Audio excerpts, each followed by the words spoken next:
में जो सबसे बड़ी हमारी आज के समय में चुनौती है जी बड़ी एक चुनौती यह है कि लोगों को जब खेतों से आमदनी नहीं हो रही है जी तो लोग अपने खेतों को बेचने पर मजबूर हैं।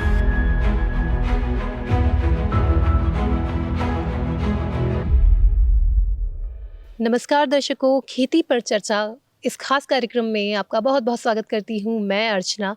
और आज हम मौजूद हैं ऋषिकेश के एक गांव में जिसका नाम है खदरी खड़क माफ। ये जो गांव है इसको कहा जाता है कि ये गांव पतित पावनी माँ गंगा का पहला खादर है। और खादर क्या है इसे बताने के लिए और खेती के बारे में और भी चर्चा करने के लिए हमारे साथ मौजूद हैं पर्यावरणविद डॉक्टर विनोद जुगलान जी।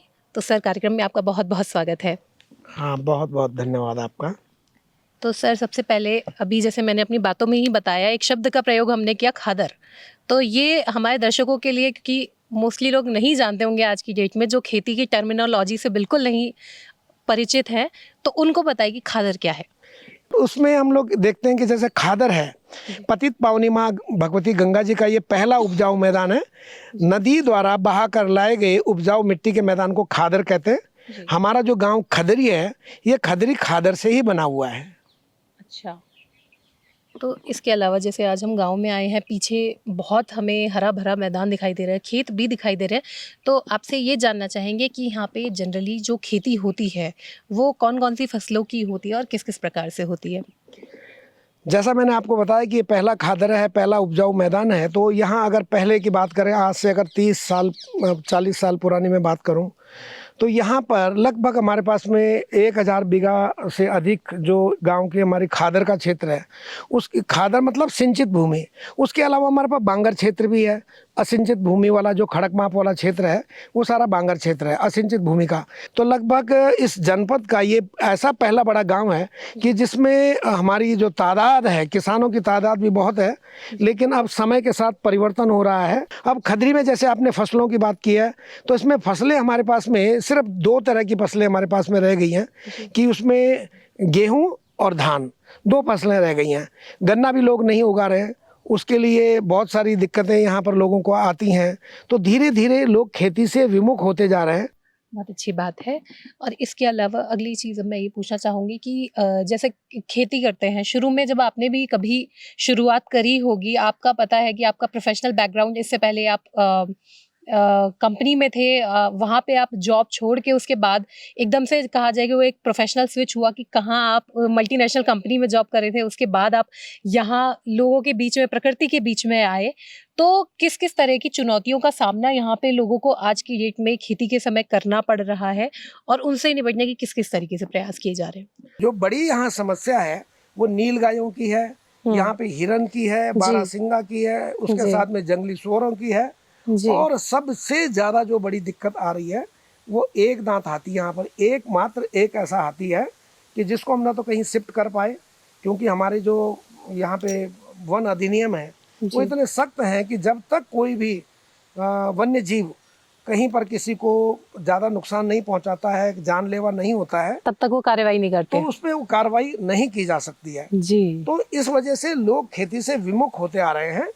अब अगर हम यहाँ उत्तराखंड के राज्यों की, मतलब उत्तराखंड में अलग अलग गाँवों की बात करें, तो गाँव में एक सबसे बड़ी समस्या जो निकल के आती है वो पलायन की समस्या है कि लोग भले ही किसी भी कारण से कर रहे हो, चाहे प्राकृतिक आपदा के डर से कर रहे हों या शिक्षा और रोज़गार के बेहतर अवसरों के लिए कर रहे हो, लोग पलायन काफ़ी मात्रा में करते जा रहे हैं। कई गाँव में हमने विजिट किया, वहाँ पर पूरे पूरे गाँव खाली होते जा रहे हैं। एक गाँव में हम गए, वहाँ सिर्फ 5 परिवार बचे हैं आज की डेट में। तो ये जो समस्याएँ हैं इनके लिए क्या मतलब, फिर क्योंकि ऐसे में होगा कि जो पारंपरिक खेती के जो कहा जाए जो पैटर्न है वो तो इस तरीके से बिल्कुल विलुप्त हो जाएंगे, क्योंकि जब खेती करने के लिए उन गाँव में कोई बचेगा ही नहीं तो खेती कैसे करी जाएगी। तो इसके लिए क्या सल्यूशन है? जो पलायन की समस्या है इसके लिए 2-3 खास चीज़ें हैं जी। तो उसमें शिक्षा है, स्वास्थ्य है, सड़क है। बिल्कुल। अब जब सड़क पहुंची है तो सड़क बहुत देर में पहुंची है। उस सड़क का लोगों को जो लाभ उस टाइम हमें वहाँ पर विकास के लिए मिलना चाहिए था, उसका लाभ लोग नीचे आने के लिए कर रहे हैं। वहाँ भी दिक्कत तो वन्य जीवों से फसल की है। हमारे आज़ादी के 75 वर्ष बीत जाने के और राज्य स्थापना, उत्तराखंड राज्य स्थापना के 24 वर्ष बीत जाने के बाद भी भीमल विकास बोर्ड नहीं है। मैं उस भीमल की बात कर रहा हूँ जो हमारी दादी जानती थी, हमारे दादाजी जानते थे, हमारे माँ जी पिताजी जानते थे। अभी भी हम लोग अगर देखते हैं तो यहाँ घरों में चारपाई के लिए, चारपाई का जो पहले निवार होता था जी। वो भीमल का होता था। गाय बछिया के गले में अगर घंटी भी बांधनी है तो वो सब भीमल के ही श्योलू से बनाया जाता था। श्योलू मीन्स जो उसका नेचुरल फाइबर है भीमल का। और आज वो चीज़ सब विलुप्त हो चुकी है। तो नई चीज़ों का नवाचार किया जाना चाहिए। नवाचार जब तक हम लोग नहीं करेंगे तब तक हम लोग पहाड़ों का पलायन हम नहीं रोक पाएंगे। जी। अभी हमारे साथ इसी गांव में मौजूद हैं ग्राम विकास समिति के अध्यक्ष। तो आइए इनसे जानते हैं इनका नाम और इनके और विचार। सबसे पहले आपका नाम? शांति प्रसाद थपलियाल। तो आप यहाँ पे गांव में कितने साल से हैं? पैदाइश ही इसी गांव की है। 47 साल इस समय उम्र है, तो जी। 47 साल तो हो गई है। तो आपके बारे में पता लगा कि आप जो कृषि के क्षेत्र में हैं, बहुत एक्टिव हैं, एक एक्टिव कृषक के रूप में आपको जाना जाता है यहाँ पे। तो किस किस तरीके से खेती में आप टेक्निक्स यूज़ कर रहे हैं? नहीं, खेती किसानी तो देखिए, तो जो गांव में जो पैदा हुआ उसको सीखनी नहीं पड़ती, तो बाय डिफॉल्ट जानता ही है। खेती किसानी कर रहे हैं यहाँ पे ना। लेकिन खेती में जो समस्याएं दिखाई दे रही है ना, देखिए हम सरकारें बड़ा कर रही हैं कि जो है कभी कहती हैं कि जैविक का उपयोग करें, कभी कहती हैं कि जो है आप खाद का प्रयोग करें। तो ये कंट्रडिक्शन आपस में जो है ना, विरोधाभास है। देखिए मेरा सबसे पहले जो मानना है कि अगर खेती को बचाना है, आप जैविक करें अजैविक करें, कोई भी खेती करें, पर सबसे पहले जो है आपको भूमि बचानी पड़ेगी। और उसके लिए आपको सबसे पहले जो ये प्रॉपर्टी डीलर जो प्लॉटिंग कर रहे हैं, गवर्नमेंट को इस पे स्ट्रिक्टली रोक लगानी पड़ेगी। जी। अभी क्या हो रहा है कि पहाड़ों में जो है रेल परियोजनाएं जा रही हैं, आपके सड़क का चौड़ीकरण हो रहा है, वहाँ से आदमी को जो है इतना पैसा उसमें मिल रहा है पहाड़ों में कि वो आदमी का इतना पैसा उसे संभाला नहीं जा रहा है। और वो आदमी जो है सुख सुविधाओं के लालच में जो है एकदम से जो है वो प्लेन्स की तरफ भाग रहा है। और प्लेन्स में जो है हम कितने ही जो गोष्ठियाँ कर लें, सरकार कितना प्रयोग कर ले, जब जमीन ही नहीं बचेगी तो आप उसमें जैविक और अजैविक उगाएंगे क्या? तो सबसे पहले तो गवर्नमेंट को जो है इस प्लॉटिंग पे रोक लगाना पड़ेगा। जो हम ये भू कानून की जो मांग कर रहे हैं, सबसे पहले तो इस पे काम हो। जब खेती बचेगी, जब आदमी को लगेगा कि मेरा बिकना ही नहीं है, अब तो उसमें कुछ उगाना पड़ेगा। जब वो उगाने की मंशा से आएगा तब वो जैविक अजैविक पे तब विचार करेगा यहाँ पे। तो सबसे पहले तो जो है इस विषय पे बात करेंगे। और इस अगर ये रुक जाएगा तो उसके बाद जो ये पलायन आयोग बन रहे हैं कि पलायन क्या है। अरे भाई, जब ऋषिकेश में, हरिद्वार में, श्यामपुर में जमीनें नहीं मिलेंगी तो जो जहाँ है उसको तो वहीं रुकना पड़ेगा ना, मजबूरी में। यहाँ तो जो है खेती किसानी काट के जो है प्लॉटिंग हो रही है, तो पलायन तो आप कितना बोलते रहे, कितने आयोग बनते रहे, तो वो तो भागेगा आदमी वहाँ से जो है। तो सबसे पहले तो इस पे होगा। बाकी आगे के विचार तो जो है खेती किसानी सिखाने की चीज़ थोड़ी है, तो बाय डिफॉल्ट ब्लड के अंदर पड़ी होती है। तो वो तो आपको उसकी तरफ प्रेरित करना पड़ेगा कि अब जमीन बिकने वाली नहीं है, इस पर उगाना ही पड़ेगा आपको। तब आदमी जब इस पर मन से लगेगा तब अपना आप ही खेती उगनी शुरू हो जाएगी। तो आप जैसे खेती करते हैं तो इसमें अपने खेतों में क्या क्या उगाते हैं आप? देखिए अभी तो हमारे यहाँ पे जो परंपरागत खेती होती है उसमें जो है आपका जो है धान उगता है, उसके बाद हमारा गेहूँ है, और बाकी जो है अपने थोड़ा सा यूज़ के लिए जैसे आपका मक्का भी लगा लेते हैं, और जैसे कि अपना जो है ये जो कोदा हमारी भाषा में बोलते हैं, तो वो भी हम लगा लेते हैं। बाकी साग सब्जियां अपने घर की हो जाती हैं। तो जैसे आप इतनी सारी फसलों के आपने बताया कि अलग अलग तरह की फसल आपने बताई कि ये भी उगाते हैं, ये भी उगाते हैं, तो इनको उगाने में आपको किस किस तरह की समस्याओं का होता ही है? कभी ना कभी समस्याएं आती ही हैं तरह तरह की, तो किस तरह की समस्याएं आती हैं और उनसे आप लोग किस तरीके से निपटते हैं? समस्याएं तो एक है ना, इसमें सबसे बड़ी समस्या तो श्रमिकों की आती है, क्योंकि आज की डेट में आदमी जो है जो खेती किसानी पे काम नहीं करना चाहता, उसमें मन नहीं लगाना चाहता है। क्योंकि खेती किसानी में जो है आदमी को जो है मुश्किल से 300-400 रुपये की मिलेगी, और वो राज मिस्त्री का काम करेगा जाके तो वहाँ उसको 700 और 800 और मुँह मांग के दाम मिल रहे हैं उसके। तो सबसे बड़ी समस्या तो जो है इसमें जो खेती के लिए जो श्रमिक मिलने जो है वो एक बहुत बड़ी समस्या है इसमें। फिर दूसरा जो है यहाँ पे जो है बंदरों की समस्या है, तो वो अच्छी खासी फसल है, उस बंदरों को ख़राब कर रहे हैं। जैसे अब जो है गांव की भी मैं बात करूं, खैर हम तो ये ऊपर के क्षेत्र में, लेकिन अगर नीचे की बात करें जो नदी के और वन क्षेत्र से संबंधित है, वहाँ पे नीलगाय है, तो वो भी जो है खेतों में नुकसान कर रही है। आपके जो हिरन है वो भी नुकसान कर रहे हैं। तो और ये जो निराश्रित गौवंश है, ये सबसे बड़ी समस्या है। ये जो है इसे हम ये कह सकते हैं कि ये मनुष्य जनित समस्या है, और जी। तो प्राकृतिक समस्या है कि चलो उसको जंगल में चारा पत्ती नहीं मिल रही तो वो आ रहा है, लेकिन निराश्रित गौवंश जो है ये मनुष्य जनित है, क्योंकि खेती किसानी कोई कर नहीं रहे हैं।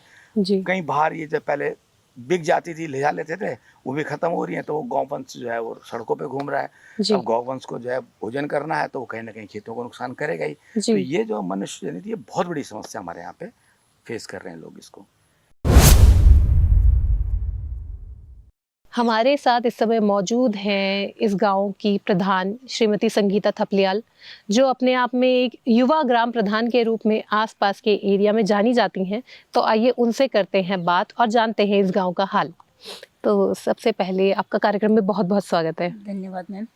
तो मैं सबसे पहले ये जानना चाहूँगी कि ये जो गांव है इसमें कितने लोग टोटल रहते हैं और किन किन फसलों की खेती यहाँ पे बहुत ज़्यादा होती है? यहाँ की इस समय जनसंख्या की बात करें तो कम से कम 20,000 के करीब यहाँ पहुँचने वाले हैं, मतलब जी। 20,000। और खेती बाड़ी की बात करें तो ज़्यादातर यहाँ मतलब गेहूँ की और धान की फसल है।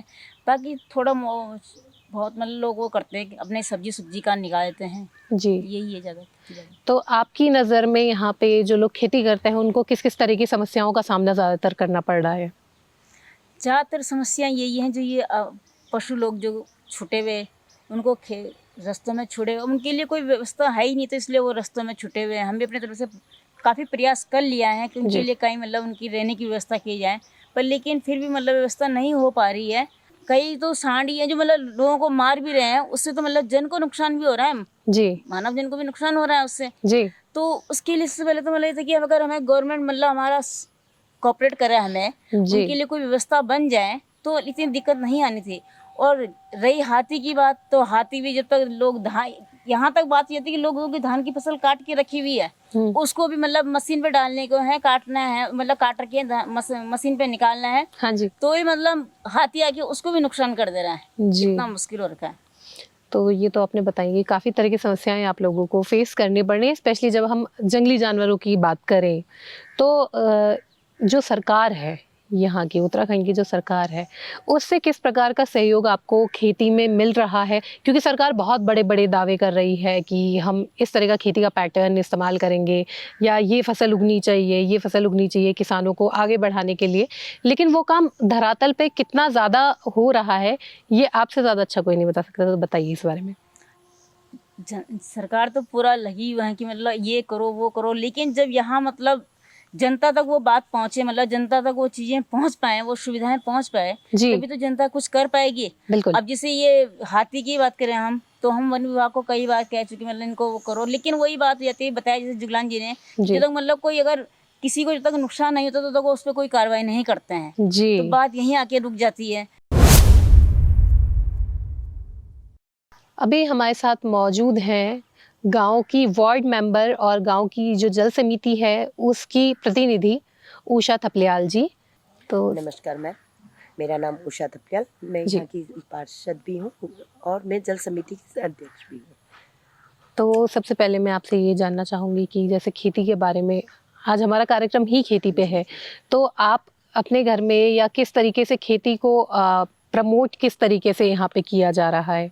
मैम प्रमोट तो हर तरह से करते हैं, लेकिन जब हम प्रमोट कर देते हैं और एंड जब हमारी ये काटने और संभालने की फसल की बारी आती है तो होता क्या है कि हाथी आ जाए या कुछ जानवर आ जाता है, तो उसमें जब कहा जाता है, गवर्नमेंट कहती है मैं मुआवजा दूंगा, लेकिन वो भी हम तक नहीं पहुँच पाता ताकि हम दोबारा उसको रिन्यू कर सकें। जी बिल्कुल। वो रिन्यू कर सकें। तो मेरा गवर्नमेंट से ये कहना है, जो आपने दावे करे हैं कि भई आपका नुकसान हुआ है तो हम उसको देंगे, लेकिन कब? 5 साल 4 साल 10 साल बीतते रहते हैं, व्यक्ति उम्मीदों पे खड़ा रहता है। और महिलाएं, जब ये हमारी ज़मीनों पे हमें मिलता नहीं है ना, तभी हम फैक्ट्रियों में काम करने जा रहे हैं, वरना हमें शौक नहीं था इन फैक्ट्रियों में काम करने का, क्योंकि हमारी खेती पे हमें मुआवजा नहीं मिला। जी। मजबूरी में हमें फैक्ट्रियों में 12 घंटे की ड्यूटी क्यों कर रहे हैं हम? इसीलिए कर रहे हैं क्योंकि हमने खेती करी 1 घंटे 2 घंटे, रात को आई फसल बराबर हो गई, सुबह हम लोग उधर जाते हैं तो ना तो हमें मुआवजा मिलता है, ना विभाग के लोग हमारा कुछ सहयोग करते हैं। तो आज हम मौजूद थे गांव खदरी खड़क माफ में। तो आज के कार्यक्रम में इतना ही, फिर आपसे मिलेंगे किसी और गांव में, करेंगे और लोगों से बात। तब तक के लिए मुझे दीजिए अनुमति। नमस्कार।